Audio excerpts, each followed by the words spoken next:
At nagbabalik na naman tayo dito sa ating Converge content, pero bago tayo magsimula mga tropa, inuulit ko, hindi ako konektado sa kahit na anong internet service provider. Yung mga sinishare ko dito base lang sa mga experience ko na talagang legit experience.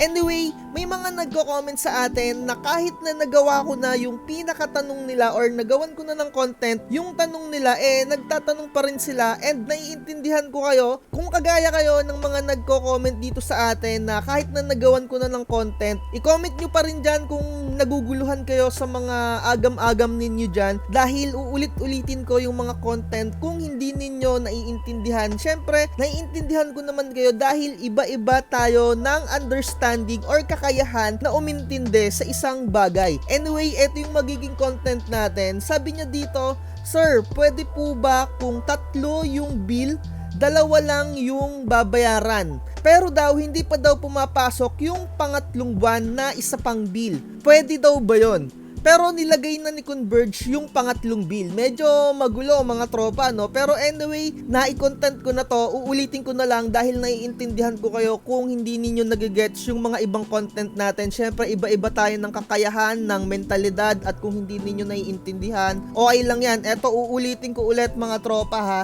Eto yung na-experience ko talaga, legit experience.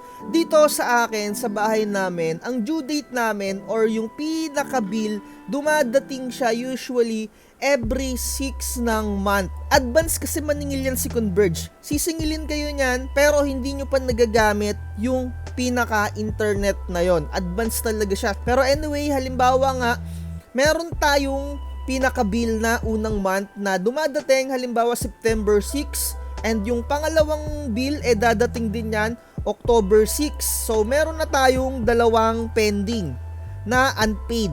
So yung nagtanong, ang gagawin daw niya, 2 lang yung babayadan niya. Etong 1 at 2. Pero hindi niya daw babayadan yung pangatlo, pero dun sa pinaka-bill dumating na daw or nailagay na. So ang ibig sabihin, 3 buwan na yung utang mo. Kasi halimbawa November 6, dumating na, hindi ka nakapagbayad ng una, hindi ka nakapagbayad ng pangalawa. So dumating na yung pinaka pangatlo, andyan na yung mangyayari, no? So 3 bill na nga, ayan na yung pinaka senaryo. So ang gagawin niya, babayaran lang niya yung 2. Mga tropa, pwede pa yan. So ang sagot, pwede pa. Kasi kapag ka meron ka ng pangatlong bill, sa experience ko to mga tropa, legit to. Kapag ka may due date na, kasi ang due date ko katapusan, sabihin na natin na November 30. Ayan, November 30 yung pinaka due date ko ng November 6. So, unang month, September, pangalawang month, October, third month, November 6. Hindi ka pa puputulan yan. Pero, meron yan panaka-nakang pawala-wala ng internet. Parang inire-remind ka ni Converge, magbayad ka na, utang mo 3 buwan. Mangyayari at mangyayari yan. Magkakaroon ng disconnection 5 to 10 minutes. Mas todo yan yung pag-disconnect nyan kapag ka malapit na yung pinaka-disconnection talaga ng month na November. Sana nagagets nyo, no, yung pangatlong buwan. So, ang gawin mo, bayaran mo na agad yung pangalawa para ma-notify din si Converge na isa na lang yung utang mo. Pwede yun, pwedeng mangyari yun, at ginawa ko rin yun. Wag ka lang sasablay kung malalagpasan mo yung due date na hindi ka pa nagbabayad ng kahit na 1 or 2 buwan. Nagagets nyo mga tropa, no? Kasi kung naglagpas na ng November 30, so sabihin na natin kung may November 31 ba, check natin dito. Ayan, walang November 31. So, kapag ka nag-December 1 na, mapuputulan ka na nun. So, anong ibig sabihin nun? Kailangan mo nang isettle yung 3 months. Kaya kailangan, bago due date ng pangatlong buwan, bago mag November 30, mabayaran mo na yung 1 or 2. 'Di ba? Kasi kapag naputulan ka na ng December 1, isisettle mo na lahat yon para bumalik yung internet mo. Sana nagagets mo, no? So ulitin ko lang para mas magets nyo kung medyo magulo yung pagpapaliwanag ko dahil naiintindihan ko kayo. Hindi tayo pare-parehas ng kakayahan na umintindi, 'di ba? Meron kang isang buwan na hindi binayaran, meron kang pangalawang buwan na hindi binayaran, at dumating na yung pangatlong buwan dahil November 6 na. Kunyari lang na November 6 din yung pinakadating ng billing mo na kahit hindi mo pa nagagamit yon, sisingilin ka na ni Converge, 'di ba? 3 buwan na yung pinaka nasa resibo mo. So sa sample lang ko din kayo ng pinaka resibo ko, eto. Meron na akong 2 buwan na hindi binabayadan. So kung halimbawa 3 buwan na to, kailangan nyo nang isettle yung 2 buwan or maapagbayad ka ng at least 1 buwan, pero mas safety na bayadan mo yung 2 buwan para may matitirang 1 buwan, kasi kapag dumating na ulit mga tropa yung panibagong bill next month dahil December 1 or December 6 kung kailan man dumadating yung bill mo, kapag nagpang-apat yan, basta lumagpas ka sa pinaka due date mo na November 30, yung sa pangatlong buwan na due date, putul ka na yan, babayaran mo na yan direkta. Ang masaklap niyan, kapag ka pumasok pa yung pang-apat, 'di ba? Patong-patong na 'yan. Doon na magka-problema, no? Sana nagegets nyo na. Huwag kayong magpapa-due date ng 3. Basta bayadan nyo yung 2 kahit may matira na 1. 3 minus 2, meron pang 1.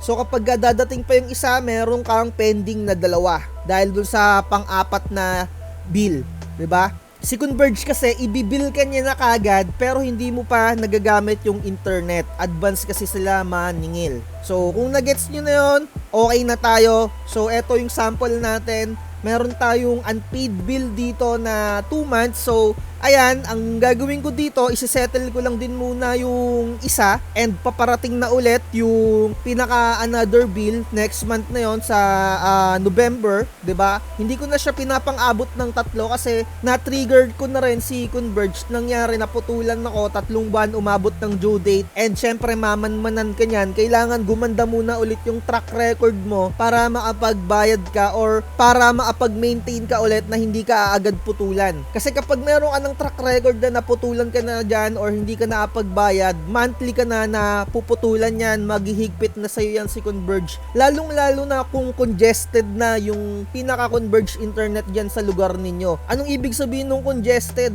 Yung sobrang dami ng merong Converge internet. Talagang nakaabang na sa'yo yan yung mga agent na yan. Bakit ko nasasabi yan? Dati rin akong nag-OJT sa mga internet service provider nung college ako. Meron niyang connection doon sa computer nila. Nagtitrigger yan. O eto, nag-due date na to ng ganitong araw. Pwede na natin tanggalin yan kung hindi siya magbabayad kung aabutin ng 1 linggo. Para mapalitan kayo ng panibagong, alam nyo, ng panibagong customer, di ba? Kung congested na sa lugar ninyo, ganyan talaga ang nangyayari. Yung mga ahente or yung mga naghahanap ng magpapakabit, may mga bonuses yan mga tropa, no? And syempre, nakadepende yan sa mga company. The more na mas marami silang napapa-apply, syempre, the more na good performance sila. Sa totoo lang talaga, binabantayan yan mga tropa. It's either mga OJT, yung kagaya nung na-experience ko dati. Binabantayan talaga yung mga due date. Dati nga, tinatawagan pa talaga. Pero ngayon, hindi na uso yung mga landline.